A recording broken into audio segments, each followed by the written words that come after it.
Did you know that some Christians actually believe that Negroes were animals and savages? You don't believe me? Listen.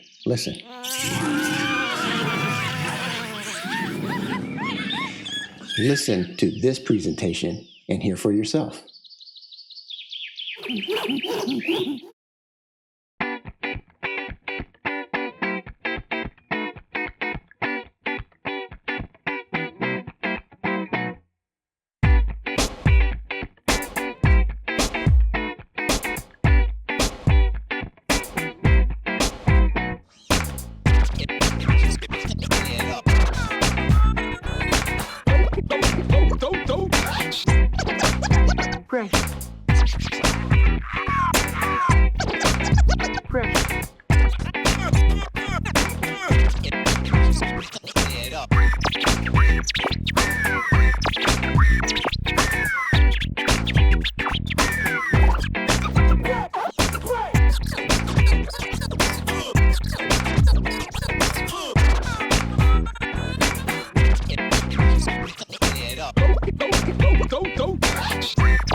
Shalom, Israel. Hello, Christians. What up, everyone else? Welcome to today's classroom discussion of something to think about, presented by the brothers. We are on the series Christianity and the Canon. Today's topic is a continuation on the creation of the Negro Bible. More specifically, did the treatment of Negroes like animals play a role in its formation? The Negro Bible, Negroes are not animals. Hashtag Israelite captivity. Administrative. Let's quickly go over some administrative announcements before we get started. However, if you want to move ahead, you can go to the recap section now and continue there. Setting expectations. I plan on reading virtually everything on my slides and my notes. I will be following a script. Okay, it helps me to stay on point. Reminder, this is more like a classroom setting without the smoke and daggers. Pause if needed. Sources. This is the first page of sources that we will refer to today in this presentation. Pause if needed. This is the second page of sources. Pause if needed. This is the third page of sources. Note, we do not claim that any source we use and/or reference is 100. Pause if needed. Fair use disclaimer. This video is for educational and scholarly purposes only. Pause if needed. Doctrine disclaimer. This video contains our personal opinions and interpretations and is not meant to dictate any doctrine. This video does not contain any hate speech, nor do we condone any violent acts. Pause if needed.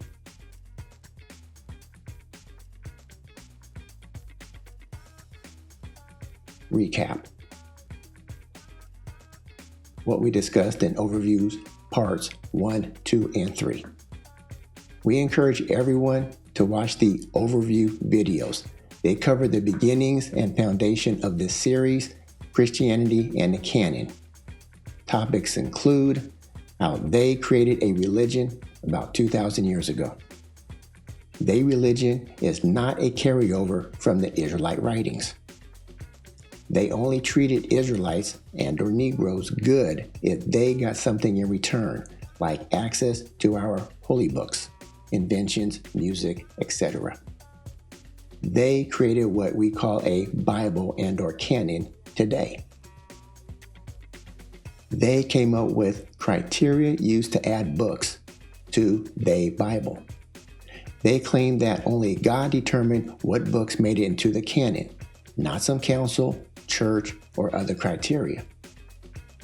They claim and or blame the Holy Spirit for the systematic removal of many of our Israelite-inspired books. The canonization process was solely to promote Christianity. This process did not help the Negro or any Israelite. They simply promoted their religion to benefit they. Regarding the Negro Bible video, the last one we just did, The Greatest Lie Ever Told, Episode 4. We covered some Negro Bible statistics, stories which were included and or excluded from the Negro Bible, some commentary, Negro indoctrination, the Negro Slave Report of 1824, and how they gave us a fake Bible. We encourage everyone to watch all of our previous episodes. We do our best not to go over previous material, but instead reference material as much as possible, but try not to go over them again to take time in a current presentation. Before we get into today's topic, it's that time. Give all praises to the Most High. How we do it.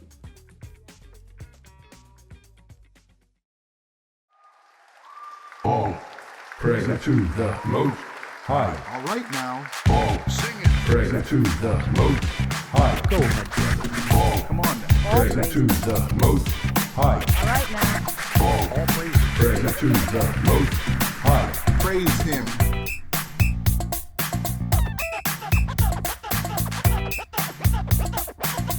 Come on now. Come on. All praises. All praises.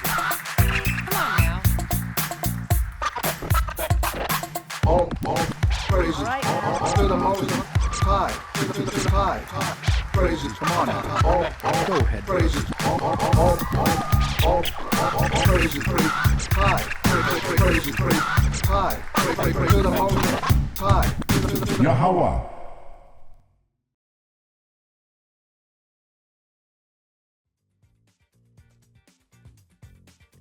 Okay, I hope you enjoyed that. I like to say, if it wasn't for the Most High, I couldn't do what I do.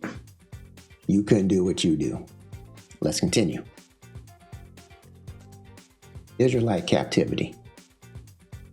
This series in general is on the canonization process. Today's topic is specifically on how some of they viewed the Negroes as animals. This is not a blanket statement about all of they, it's just some of they. We believe this perception possibly helped in the formation of the Negro Bible. Here you have a typical Israelite family or a Negro family, and they were forced to read this book. They called it a Bible. The Negro family should all be asking, why were we forced to read this book? I think the answer is Israelite captivity or Negro captivity.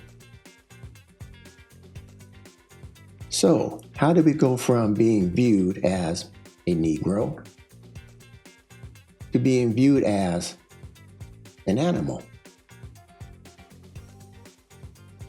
Being viewed as a race of people, the Negro race, to being viewed as just a bunch of animals.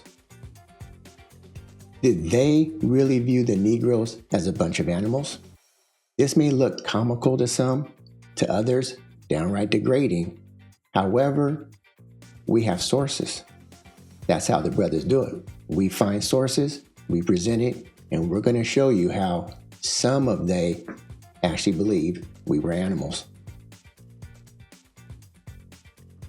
Hashtag Israelite captivity. Okay, the agenda.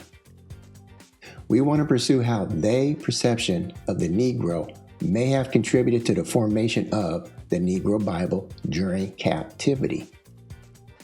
Did they refer to Israelites as a species? What are Negroes? Do they think we are animals? Who they calling savages? The possible role of evolution. And we're going to discuss slavery versus inhumane treatment, the difference. Why did they create this book? Recall that they had this nice, glow-in-the-dark, shiny blue book they call the Holy Bible. But they gave us this, the Slave Bible. Okay? We will now look at how their perception of us as animals may have led to the formation of the Negro Slave Bible. Hashtag the greatest lie.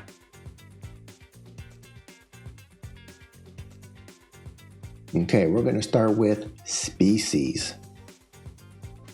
Maybe they created the Negro Bible in 1807 because they saw us as a species.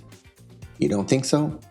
Let's see what the dictionary says, these older ones. We're going to look here at dictionary definitions and see what's going on. Okay, recall in overview part 1, not for the Israelite, we provided a definition of theocracy that included a word that I mentioned to remember for a later video. Here in Webster's 1828 dictionary, we're going to see the definition of theocracy. It says government of a state by the immediate direction of God, or the state thus governed. Of this species, the Israelite furnished an illustrious example. Okay? So, why would they include this sentence fragment in a definition? What kind of species are we? Let's continue in the same 1828 dictionary and see if we can make some sense out of this. Again, why would they put of this species, the Israelites did something? Okay, are Israelites Negroes? Okay. The 1828 dictionary, species. The fourth entry says this, as a species of low cunning in the world. Okay, I'm focusing on certain parts. There was like 5 entries, I think. This is the fourth entry. A species of low cunning in the world. Let's continue. Cunning, the adjective. Entry 1, knowing, skillful, experienced, well-instructed. It is applied to all kinds of knowledge, or the knowledge acquired by experience.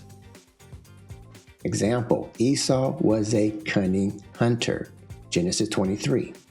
And yes, this Esau reference is in the 1828 dictionary. Okay? Esau, cunning. Wrought with skill, curious, and ingenious. Okay? Artful, shrewd, sly, crafty, astute, designing, as a cunning fellow. Okay? Cunning, the noun. Similar stuff. Knowledge, art, skill, dexterity, art, artifice, artfulness, craft, shrewdness. You get the point. Note, one can also be cunning in a negative way. Okay? So, let me get this straight. I think this is what I just read. They define theocracy as a system under the immediate direction of God. They claim that a low cunning kind of species practiced this theocracy. It's in the dictionary. A kind that is not skillful, knowing, experienced, curious, ingenious, artful, crafty, astute, have the ability to strategize, or not well instructed in all kinds of knowledge. Okay? unlike Esau, who was a cunning hunter. That's something to think about. That's something to think about, okay? This is how I interpret what I just read from the Webster's 1828 dictionary. Note that Esau is contrasted with the Israelite, where Esau is cunning and the Israelite is not. Okay? Something to think about. The Negro. How they define Negro. Okay? Dictionary stuff. We're about to go into the boring part again, dictionary definitions. However, we use dictionaries to establish some kind of baseline. How do they define Negroes, since they are the ones teaching many Negroes the Bible even today? Also, another reminder, we tend to use dictionaries from the 1800s to 1913. These older dictionaries seem to be a little more authentic than contemporary dictionaries. Okay, as we go through these definitions, the usage and derivatives, please understand that I do not mean to be offensive. If you are easily offended, please move on to the next section titled Animals. In the table of contents, it might be referenced like this: they viewed Negroes as animals. Again, I'm not trying to be offensive. We're just going to go through some of these definitions and move on, okay? 1828, the Webster's Dictionary. It is remarkable that our common people retain the exact Latin pronunciation of this word, Niger, a native or descendant of the black race of men in Africa. The word is never applied to the tawny or olive-colored inhabitants of the northern coast of Africa, but to the more southern race of men who are quite black. 1913, Webster's Dictionary. Okay, so you got the Spanish, Portugal, you got the Negro for black, Latin, nigger, some people say it's Niger. Okay, a black man, especially one of a race of black or very dark persons who inhabit the greater part of tropical Africa and are distinguished by crisp, let me point that out there in case some people ain't. Right there, it says by crisp or curly hair, flat noses, and thick protruding lips. Also, any black person of unmixed African blood, wherever they are found. Okay, we got crisp, curly hair, flat noses. My nose ain't that flat. And thick protruding lips. Okay, that's in the dictionary. You might not see that in today's dictionaries. So let's continue. If you search the internet for usage of Negro, you will find some definitions like this.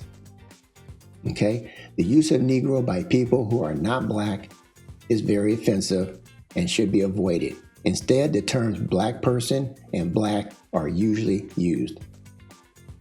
In the U.S., the terms African American person and African American are also common.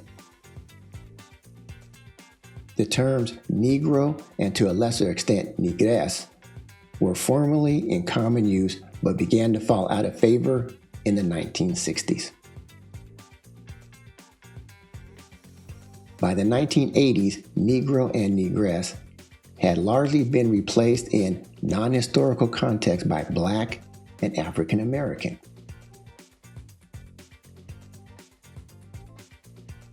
Origin, the origin of Negro, 1545 to 1555 AD, Spanish or Portuguese, black, from Latin nigger, black. Some people say Niger.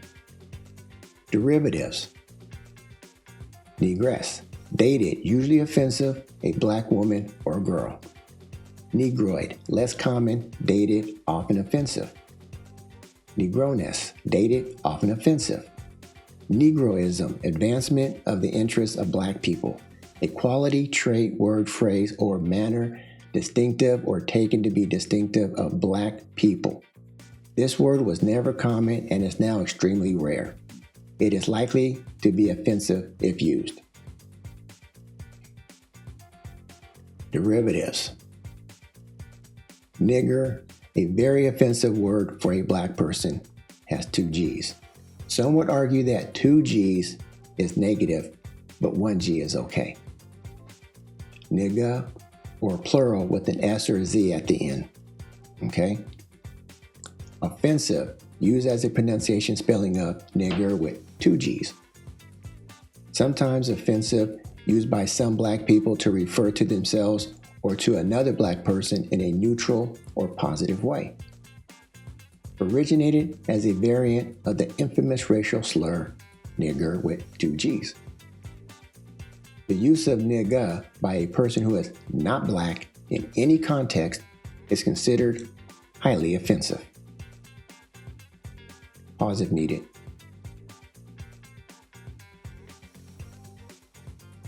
Okay, this here is a video done by Pastor Kelly from We Woke Now. Look him up. Look him up. And this one is a short 17-minute video. It has some sarcasm. It has some interesting stuff. You might learn something. However, if you are super serious, you might not want to watch this because this does have sarcasm. Again, Pastor Kelly, check this out. If I remember, I will put this link in the description after I post this video. So, what is a Negro? A person of a race of black or very dark persons. That pretty much sums it up, according to they.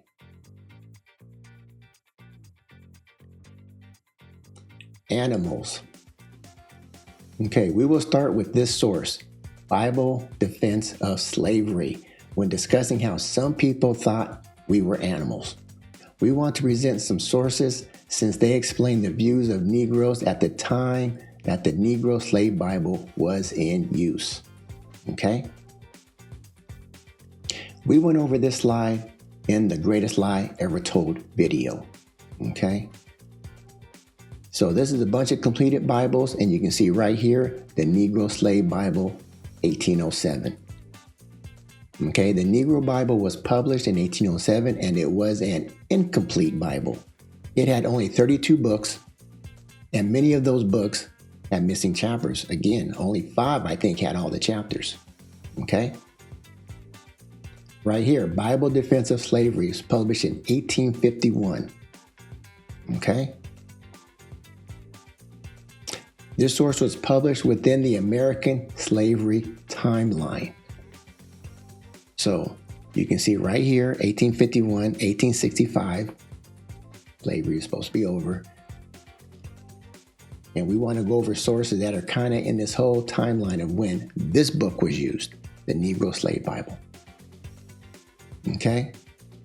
So we got this book right here. And just so you know, we do our best to try to purchase, several of the books because we believe that one day it might get scrubbed from the internet. So we like to get hard copies.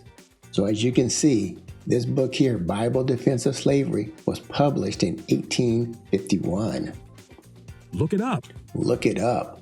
These were possibly some of the brightest Christian minds at the time that are being critiqued by this author, while also questioning the fathers of the Republic of these United States.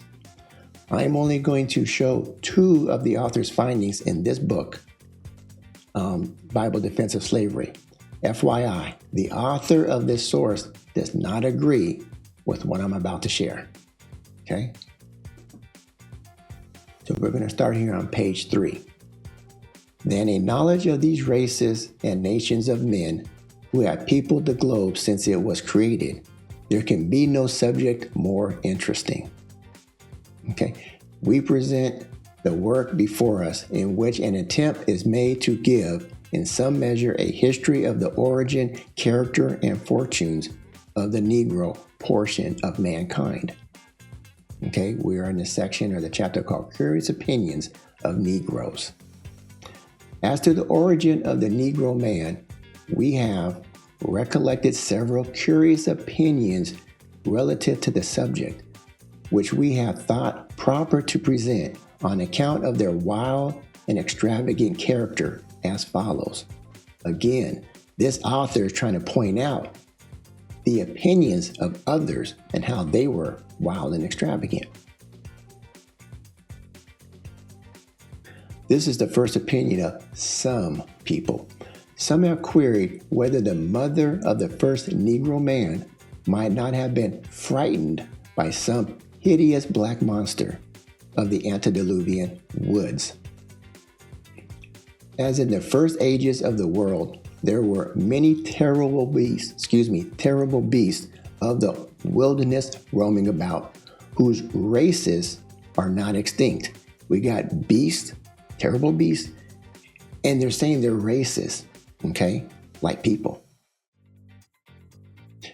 There is one creature which existed then and is not yet extinct, whose appearance in its native haunts is very frightful to behold. And this is the black orangutan. Okay? I couldn't find a black orangutan or orangutan, but are these the first Negroes they are talking about? Jacob, is that you? Leah, is that you? My ancestors? My great-great-great-great-great-great grandparents? Well, we just saw some idiots actually believe this, except they were black orangutans. Okay, let's continue. Of which animal there are individuals known to have attained the enormous height of 7 feet, covered entirely with shining black hair. The strange effects of fright on the offspring of mothers is a well-known phenomenon in the physiological history of man. I didn't know that.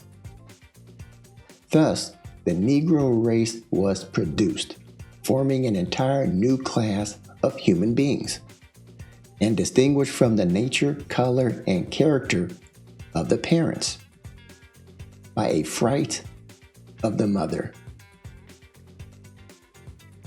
So, let me get this straight.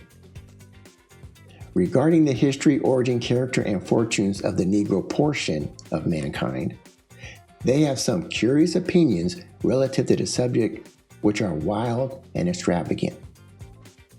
They speculated whether the mother of the first Negro man might not have been frightened by some hideous black monster. During the first ages of the world, there were many terrible beasts of the wilderness roaming about, whose races are now extinct. Beasts whose races are extinct? There is one creature which existed then and is not extinct and is very ugly, the black orangutan. Okay, let's continue. Some of these animals have grown to 7 feet, covered entirely with shining black hair. Wonder what that looks like. Bigfoot? Sasquatch? Is that what they're talking about? I thought we couldn't find that guy. This animal was so ugly. How ugly was it? So ugly that it would frighten its offspring. Imagine that. Thus, the Negro race was produced, forming an entire new class of human beings. So, the Negro went from animal to human. Okay? That sounds like evolution. So, we went from a species to a whole new class and their kind. Guess that's an upgrade. And that's something to think about. That's something to think about. Okay. So, we got a new class of human beings. Okay? We got upper class, we got middle class, lower class, and the Negro class. Look at that. Look at them. Look at them. We were viewed by some Christians as a domesticated, Bible-reading species. Don't they look so cute? Look, Paul, that animals can actually read. Now that's really something to think about. I think so. Let's continue. Let's see what this source has to say about the figure of Negroes, published in 1868. Look it up. It's the white supremacy and Negro subordination. Okay? We're going to start here on page 96. The previous chapter in this book, chapter 5, is titled, get this, Color. This chapter is 6. It's titled Figure. Okay? Color, figure. They're trying to figure out what we are, I guess. The Negro actually has nothing in common with the animal world that other races have not. But those things common to men and animals are much more prominent in him. Who's that? The Negro. Thus, while there is an impassable and perpetual chasm between them, there is a certain resemblance between the Negro and the orangutan. Again, second reference. The latter is the most advanced species of the ape family, while the Negro is the lowest in the scale of human creation. The approximation to each other is certainly striking.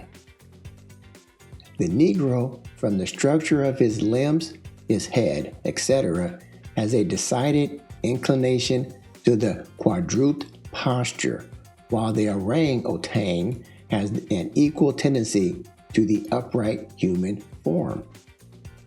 The latter often walks partially erect and sometimes even carries a club, while the typical Negro in Africa or Cuba or anywhere in his natural state is quite as likely to squat on his hams as to stand on his feet. I didn't know that. Again, we are presenting the views mentioned in these sources since they explain the perception of Negroes at the time that the Negro Slave Bible was given to us. White supremacy at its best. Okay, so far they have come up with some amazing stories. Let's entertain our animal selves with one more story from this source, Bible Defense of Slavery. Okay, this is the second opinion in this book.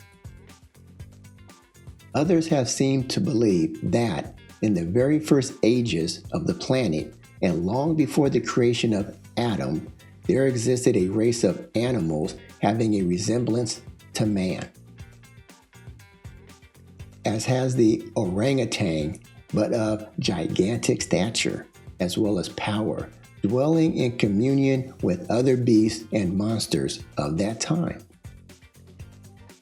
From this family of animals, it has been supposed that the Negro race was derived and brought forward by the continual mutations of nature, passing from one change to another in pursuit of maturity. Some thoughts. Did they dehumanize the Negro to justify and to rationalize their treatment of the Negro by calling them animals? However, this was the mindset of some of they in the Christian community. And this fits within the Christian American slavery timeline. How do dictionaries define animal? Like I mentioned previously, we use dictionaries from the 1800s to 1913 because they seem more authentic. Okay, again, the boring part, definitions. A living, sensitive, locomotive body, living being with the power of voluntary motion, also characterized by taking its food into an internal cavity or stomach for digestion. Okay, we're talking about animal now. Animals are essentially distinguished from plants by the property of sensation, pertaining to the merely conscious part of a creature as distinguished from the intellectual, rational, or spiritual part. One of the lower animals, a brute or beast. And the history of animals is called zoology. There you go. A couple of these older dictionaries do mention clean and unclean animals as described in the Bible.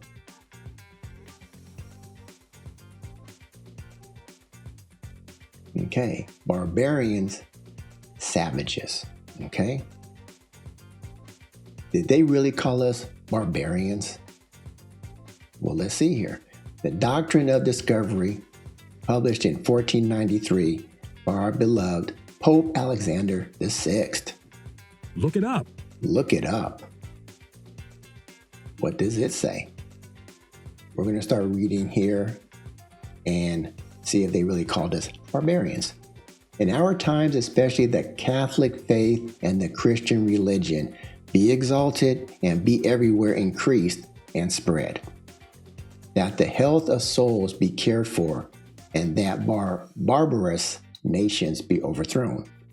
Okay? This is what they thought about the peoples of Africa and the Americas. We were nothing more than barbarians. Why? We didn't have their religion. Okay, the boring stuff again. How they define barbarous. Uncivilized, savage, unlettered, untutored, ignorant, unacquainted with the arts, stranger to civility of manners, cruel, inhuman, uncultivated, merciless, brutal, ferocious, strange, foreign, rude, ignorant, stammering, outlandish, adapted to a barbaric taste, contrary to the pure idioms of a language. Barbarian, Greek word used to denote one of another nation, those that did not understand Latin or Greek. Okay, this is how they viewed people, again, living in Africa and the Americas. Okay, in the previous video, The Greatest Lie Ever Told, we showed the actual cover of the Negro Slave Bible. However, this is the cover of the version of the book we're using. Make sure it's right side up. Right here, the Negro Bible. Okay? So this is the version that we're using. And I picked this one because it has some commentary that I like to read. Okay? So I encourage everyone. Look it up. Look it up. Okay? So besides calling us barbarians, did they also call us savages? Well, of course they did. So before I continue, this is what Joseph Lumpkin discovered during his research. This is not what he believes, in my opinion. And I say my opinion because I haven't spoke to him. Okay, but based on what I'm reading, he don't agree with this. In a misguided attempt to save the souls of the people they deemed savages while preventing their exposure to messages of the struggle, okay? Savages, they're trying to save the soul of the savages. The people who wanted to save our souls thought we, Negroes, were savages. So the Israelites go from Negroes to animals to savages. Sounds like reverse evolution. Let's continue. Okay, how they define savage. Okay? A man of extreme, unfeeling, brutal cruelty, a barbarian. A human being in his native state of rudeness, one who is untaught, uncivilized, or without cultivation of mind or manners. Wild, uncultivated, untamed, uncivilized, untaught, unpolished, rude, cruel, barbarous, fierce, ferocious, inhuman, brutal. The savages of America, when uncorrupted by the vices of civilized men, are remarkable for their hospitality to strangers and for their truthfulness, their fidelity, and gratitude to their friends. Okay? The savages of America, they're actually remarkable. Okay, it says right there, remarkable, hospitable. Let's continue.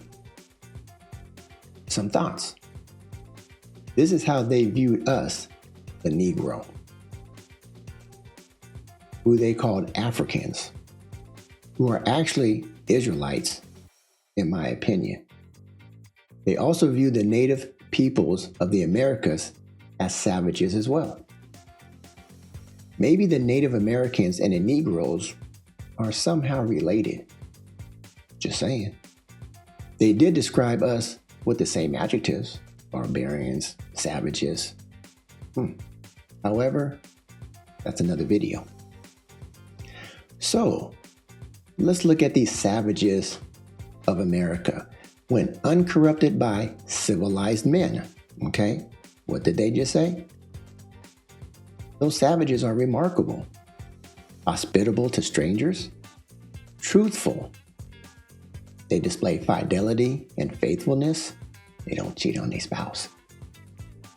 And they display gratitude to their friends. Look at them. They're so cute. They having a Negro slave Bible study right now. Okay?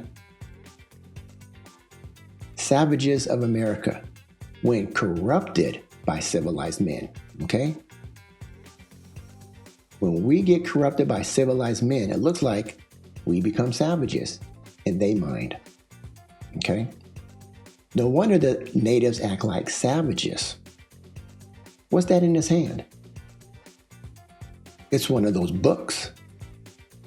It's either a Christian Bible or the Negro slave Bible. Okay? The book that contains their theology. Okay? Or what I would like to say, Negro indoctrination. Or is it savage indoctrination? Okay? This is what happens when we get corrupted by these so-called civilized Christian men. Okay?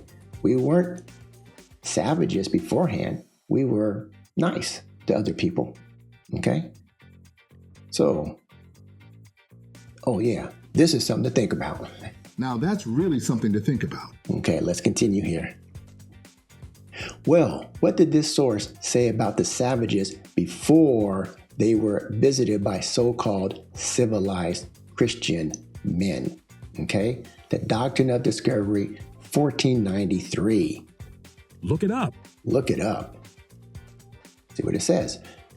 It says I put they in there. They discovered certain very remote islands and even mainlands that had not been discovered by others, wherein dwell very many peoples living in peace. Okay, 1493. This is what they said. The people of the Americas, they were living in peace before they showed up. Okay, as you can see, they said the people they so-called discovered were living in peace before they showed up. Just like it said in a dictionary definition of savage. We're remarkable, nice people. So, let me get this straight. They called us barbarians back in the 1400s during the conquest. They called us savages back in the 1800s during slavery. Catholic faith and Christian religion was to be exalted and spread everywhere. The barbarous nations were to be overthrown. In 1493, the people of the islands were living in peace. In 1828, the Native Americans were remarkable, hospitable, truthful, etc. That all changed when they showed up and started spreading Christianity.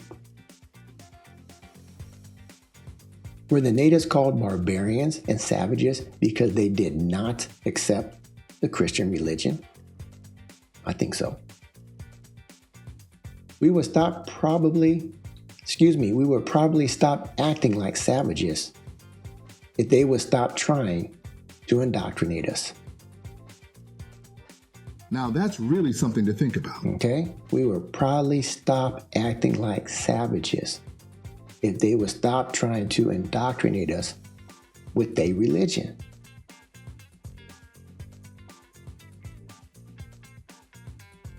Sex slaves. Some comments. There are many content creators that have documented the sexual abuse of slave men and women. Just search the internet and you'll find it. According to various sources, as the abolitionist movement gained momentum, the slave trade started to decrease. Therefore, slave owners needed to produce more workers locally without importing them. I'm going to pull up just one source. Let's see what this source has to say about sexual exploitation, published in 1853. Look it up. Look it up. Slavery in the United States, a narrative of the life and adventures of Charles Ball, a black man. So we're going to start here on page 60. It says, the stranger, who was a thin, weather-beaten, sunburned figure, then said he wanted a couple of breeding wenches and would give as much for them as they would bring in Georgia. Then turning to the women, asked the prices of the 2 pregnant ones. Our master replied that these were 2 of the best breeding wenches in all Maryland. That one was 22, the other only 19, and that the first already had 7 children and the other had 4 children. That each of them had a child every year, and that such wenches would be cheap at $1,000 each. Okay? Some observations here. Some slave owner wanted a couple of so-called breeding wenches. These so-called wenches were currently pregnant and considered 2 of the best breeding wenches in town.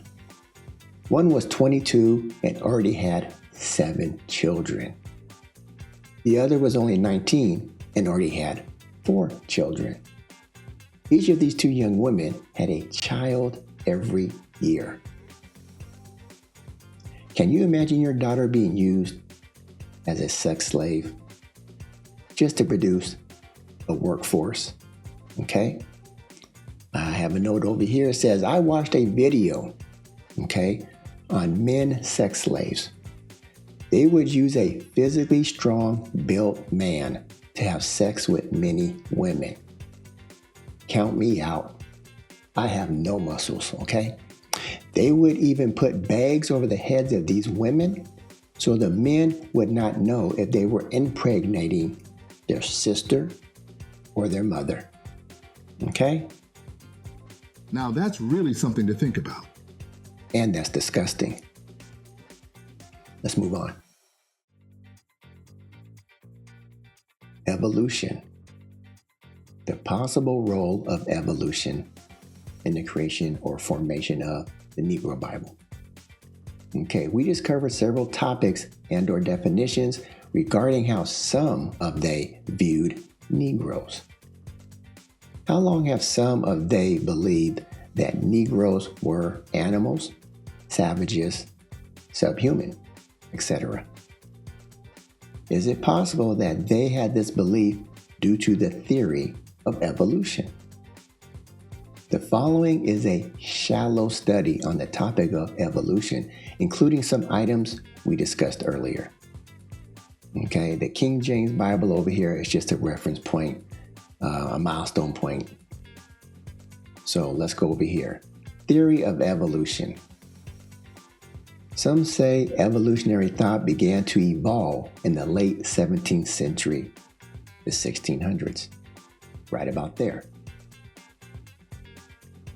Carl Linnaeus, the person who classified man as Homo sapiens, some say he may not have been part of the evolutionary thought process. This just may have been a classification study. Right there. Mr. Linnaeus, Homo sapiens, 1758 AD. Then we got Johann Blumenbach, classification of the single human species into 5 varieties, later called races. So we have here Caucasian, or the white race, Mongolian, yellow race, Malayan, brown race, Ethiopian, black race, American, red race, including all Native Americans, okay? And that's right there. Mr. Blumenbach, Five Species of Man, 1781 AD. And then we got the Negro Slave Bible, 1807. Some say Jean Lamarck. Some say he or his work may have been the start of evolution theory. And right there, Jean Lamarck, published in 1809, so just a couple years after the Slave Bible was published. Bible Defense of Slavery, source describing that many of they believed Negroes were animals. And that's right there, published in 1851. Okay? A narrative of the life and adventures of Charles Ball, born 1781 approximately, book published in 1851. Women treated like breeding wenches or sex slaves. So this was when Charles Ball lived, and this is when his document was published. Okay, 1781 to 1853. Darwin published The Origin of Species by means of natural selection in 1859. Okay, many claim that Darwin was against racism and slavery. Okay, so you see right there, Darwin, Origin of Species, 1859 AD. Okay, notice the following. The possible beginnings of evolutionary theory, how they thought Negroes were animals and or savages. They gave the Negro a fake Bible, treated the Negro like sex slaves, treated the Negro as subhuman. All of these activities fit within the American slavery time frame. And that's right here. Okay?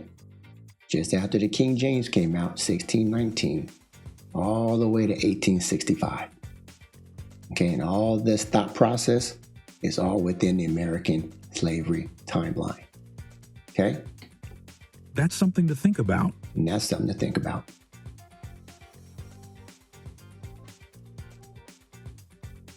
White supremacy and Negro subordination in 1868. It contained the color and figure of Negroes. It was just outside the American slavery time frame, but I want to show it anyways. Right there, white supremacy, Negro figure, and they discuss the color too. Okay, I want to emphasize that we do not believe that the United States of America was the only place where slavery occurred. We know that's not the case. We know slavery was a worldwide torture and abuse business. Okay? Some thoughts. Is this what they thought about our great-great-grandparents? Some of us who are in our close to my 60s, 59. So some of us have great-great-great-grandparents who were probably reading this book. Okay? When Christian missionaries go to Africa, I wonder if they are going there in an attempt to do the following. Okay? Control the animal population. Tame the so-called savages. Potty train them? Teach them to sit, stand, listen, and obey. Keep them from learning that they are human. Okay? That's something to think about. That's something to think about. This may sound ridiculous, but a short 150 years ago, this would have been the curriculum, in my opinion. Is it possible that some of they believe that Negroes were animals and or savages due to the theory of evolution? I think so. Understand that these slave owners were not thinking that slavery was about to end for many countries relatively soon. Many slave owners were Christians, if not all of them, and they treated the Negro like animals and or savages. It seems that most, if not all of they who dehumanized the Negro were indeed Christian or religious. Okay? Remember that the Bible was used to actually defend the practice of slavery. Therefore, it is not far-fetched to believe that most, if not all, of the slave owners were in fact Christian. Okay? That's something to think about. Something to think about. Is this how they saw the Negro at church and work? Hallelujah. Praise the Lord, you animals. Hey, good job getting those articles out for print. Paper will go out first thing in the morning. You animals. Okay? Some more thoughts.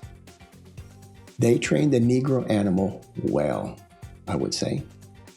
They literally taught us animals how to communicate with them non-animals in every human language on the planet. Go figure. The Negro kind and their species can actually clean up their own poop. Go figure. I did not know that animals could be saved.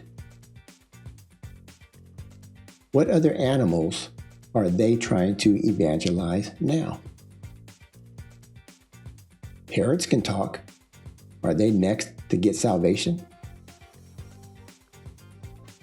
When they had sexual relations with our Negro so-called animal women during slavery, was that considered bestiality? Now that's really something to think about. Yes, it is. Something to think about.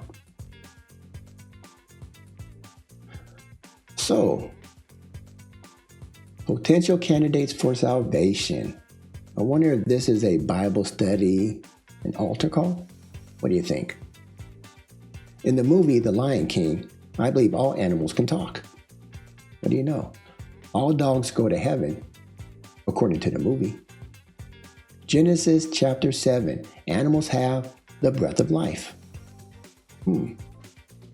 Since all animals can talk, we already know that all dogs go to heaven, and all animals have the breath of life, then it makes total sense that the rest of the animal kingdom will get salvation, since Christians already gave the gift of salvation to us orangutans, Bigfoot, and savages.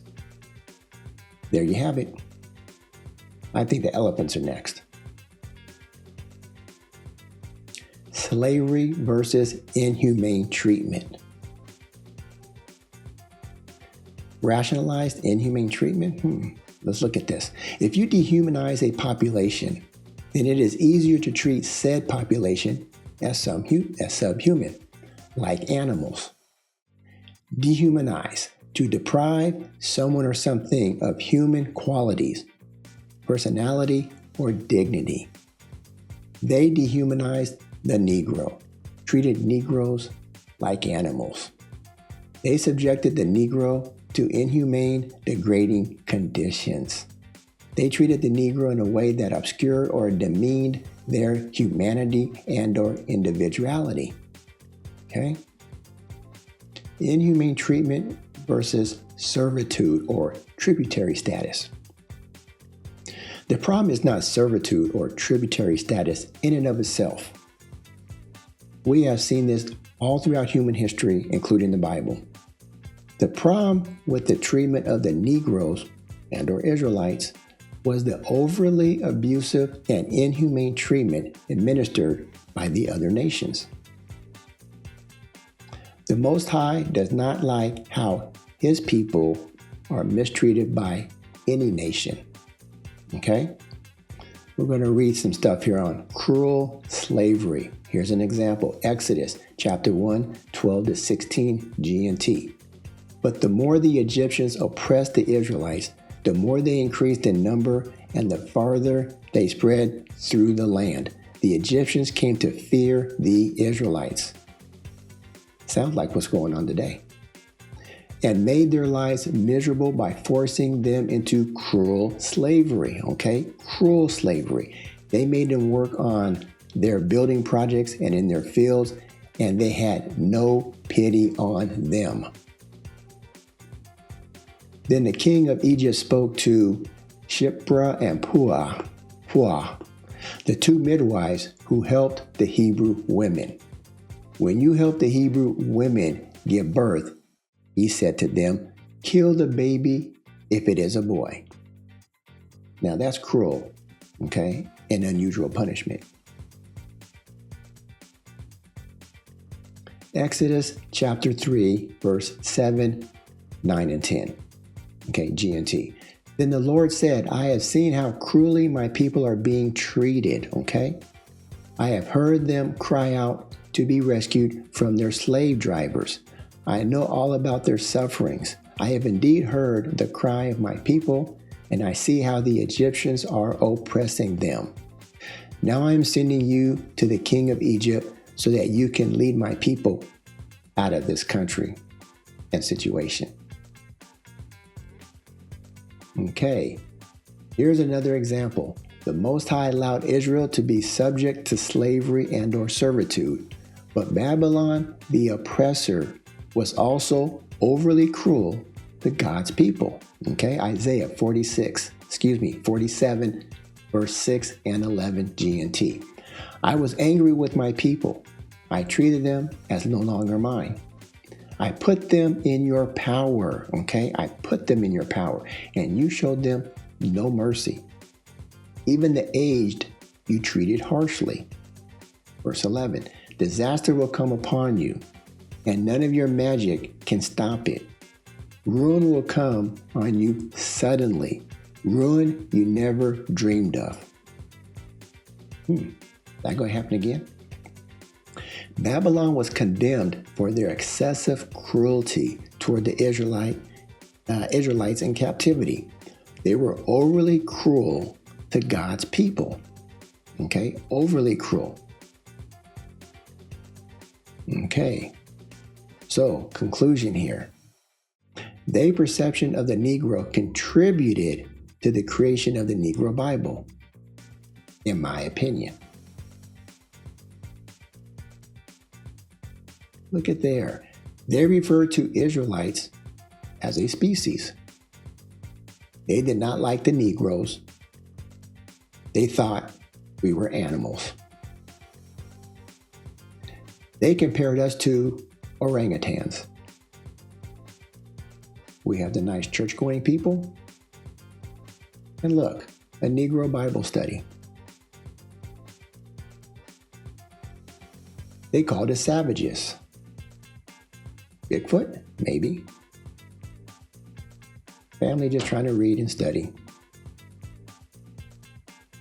They believed in evolution. They treated the Negro as subhuman. They gave us a book and had the nerve to call it a Bible. That book, the Negro Bible. Claiming they wanted to save our souls. In fact, they wanted to maintain control of us savages and increase free labor via the so-called breeding wenches. Okay? I would like to stress that they are not all of they. And some of they, it is some of they that believe this. Okay? Not all of they. Enough of they believed all of this to make life for the Negro miserable. Okay? Now that's really something to think about. Yeah, that's really something to think about. All right. This concludes today's classroom discussion on the Negro Bible. Negroes are not animals. Okay? Hashtag Israelite captivity. Okay? How many of you knew this is how they treated us? Most of us probably knew that. How they thought of us, the Negro, the Israelite. Understand that this is just a fraction of how bad they treated us. I went over the light stuff. I didn't cover the bad stuff. We're not making this up. Just read what they say. Just read what they did. Okay? It's documented. Some pending questions. There are many unanswered questions regarding the canon process. Did religious institutions play a role in the practice of slavery? Who are the chosen people according to the Israelite writings? Did your church institution dehumanize Israelites and or Negroes? Is your church institution today hiding who we are? These and many more questions will be addressed in this canon series. That's something to think about. That's something to think about. What to expect? Lord willing, we will cover these topics in upcoming videos. The Negro Bible mini-series, okay, religion's role and the role of politics, okay? We also want to cover the chosen people replaced, the law diminished, the promised land, a boundary line adjustment, okay? The tabernacle and the temple, the rebuild. The Apocrypha, not so silent years. The Septuagint, what books were in there? The 22, 24, and 39 book Old Testament. Which one is it? All of them and none of them. New Testament canon. We're going to go over councils, synods, and church fathers and what did they think. And canon by punishment. Research. Where's my research button? Remember, do your own research. Remember, do your own research. The views contained in this video were our personal opinions and our interpretations of sources used and were not meant to dictate doctrine. We recommend to everyone, do your own research. We plan to list all of our sources that we use in all of our videos. We are citing the sources and providing page numbers so you can trust but verify. We encourage everyone, read as much as you can. There is a lot of historical Christian literature out there for all of us to access. And we admit some material is hard to find. We want to thank you for watching Something to Think About. I am Brother Mitch. My brother is Brother Mike. We are the brothers. We are disciples of Yahawashi. I want to say Shalom Israel. Goodbye, Christians. Bye to everyone else. Till next time.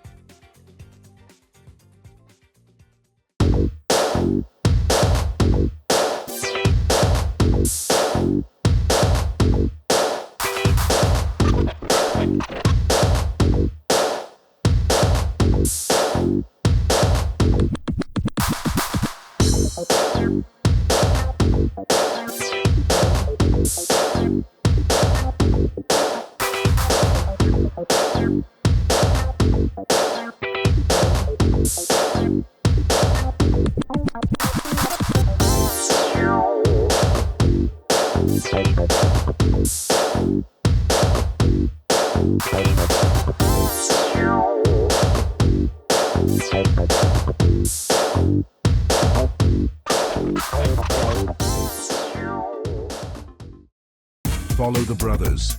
On YouTube, Fanbase. X, Hebrew Connect TV. Rumble. Or visit their website. See also Facebook, Gab, and Truth. The following is an HBO special featuring the brothers. Yo, can you help the brothers out? HBO special. you can use PayPal. The brothers need some digital money. Or you can use Cash App. Every little bit helps. Please support their efforts. You can even use a credit card. And Venmo. Why are you selling cookies? Please help support this organization.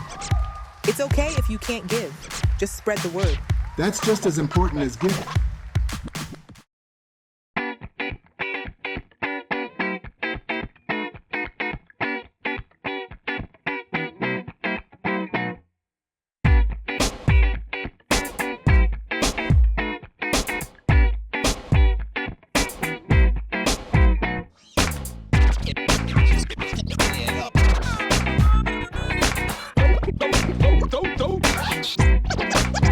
Fresh.